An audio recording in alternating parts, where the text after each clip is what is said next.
NASA के curiosity rover द्वारा ली गई और 9 अगस्त 2023 को जारी की गई एक हैंडआउट समग्र छवि मंगल ग्रह पर गेल क्रेटर में अपनी प्रगति के 3154वें दिन क्यूरियोसिटी द्वारा विश्लेषण की गई तलछटी चट्टानों में हेक्सागोनल जीवाश्म पैटर्न दिखाती है। नमस्कार और स्वागत है मेरे स्पेस टीवी चैनल पर। आज मैं आपके साथ बात करने जा रहा हूं इस वीडियो में नासा के क्यूरियोसिटी रोवर को अब मंगल ग्रह पर पृथ्वी के समान चक्रीय जलवायु के नए सबूत मिले हैं।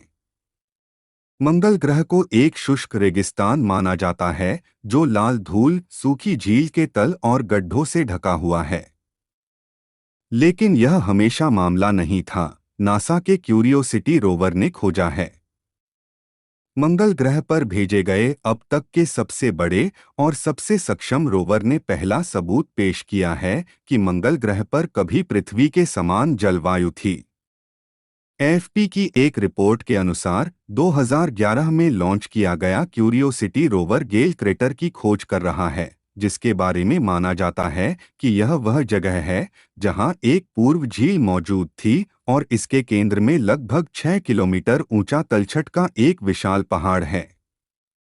नए निष्कर्षों से पता चलता है कि मंगल पर कभी गीले और सूखे मौसमों के बीच चक्रीय जलवायु होती थी, जो जीवन के समर्थन के लिए अनुकूल हो सकती थी। इससे पहले नासा ने पता लगाया था कि अरबों साल पहले लाल ग्रह पर नदियां और विशाल झीलें मौजूद थीं। अध्ययन के प्रमुख लेखक विलियम रैपिन ने एएफपी को बताया, हमें जल्दी ही एहसास हुआ कि हम झीलों और नदियों के जमाव में काम कर रहे थे, लेकिन यह नहीं पता था कि वे किस प्रकार की जलवायु से जुड़े थे। 2021 में तलछट पर्वत की ढलान पर ऊपर जाते समय क्यूरियोसिटी रोवर को लगभग 4 अरब साल पहले के हेक्सागोनल पैटर्न का निर्माण करते हुए नमक जमा मिला। इसकी पहचान सूखी मिट्टी में दरार के रूप में की गई। रैपिन ने एएफपी को बताया कि जब झील सूख जाती है तो मिट्टी में दरारें पड़ जाती हैं और जब यह फिर से भर जाती है तो ये दरारें ठीक हो जाती हैं।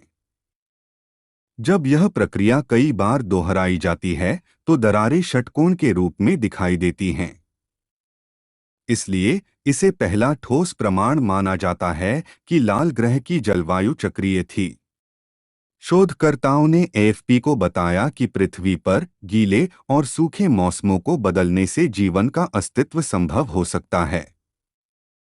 इससे पहले क्यूरियोसिटी रोवर, जिसने हाल ही में लाल ग्रह पर अपनी 11वीं भूमि विविधता मनाई थी, ने कार्बनिक यौगिकों की उपस्थिति का पता लगाया था, जिन्हें मंगल ग्रह पर जीवन का निर्माण खंड माना जाता है। लेकिन इन्हें जीवन का समर्थन करने के लिए सही परिस्थितियों की आवश्यकता है। ऐसा तब नहीं हो सकता जब जलवायु बहुत शुष्क या बहुत गीली हो। हालांकि यदि मंगल ने जीवन का समर्थन किया था, तो यह आदिम एकल कोशिका वाले सूक्ष्मजीव होने की संभावना थी, न कि एलियंस जिनकी कोई कल्पना करता है।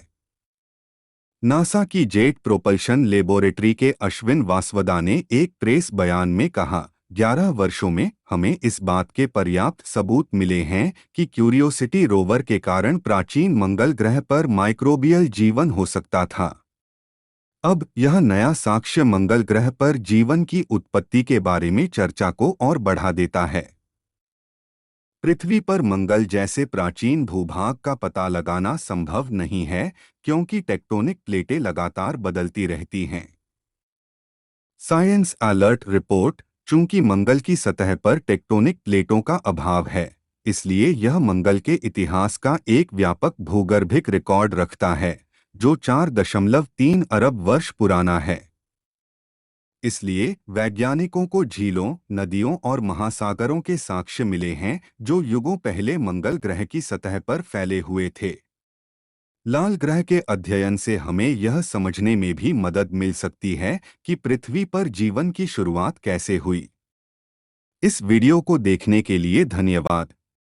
मुझे उम्मीद है कि आपको यह वीडियो पसंद आया होगा।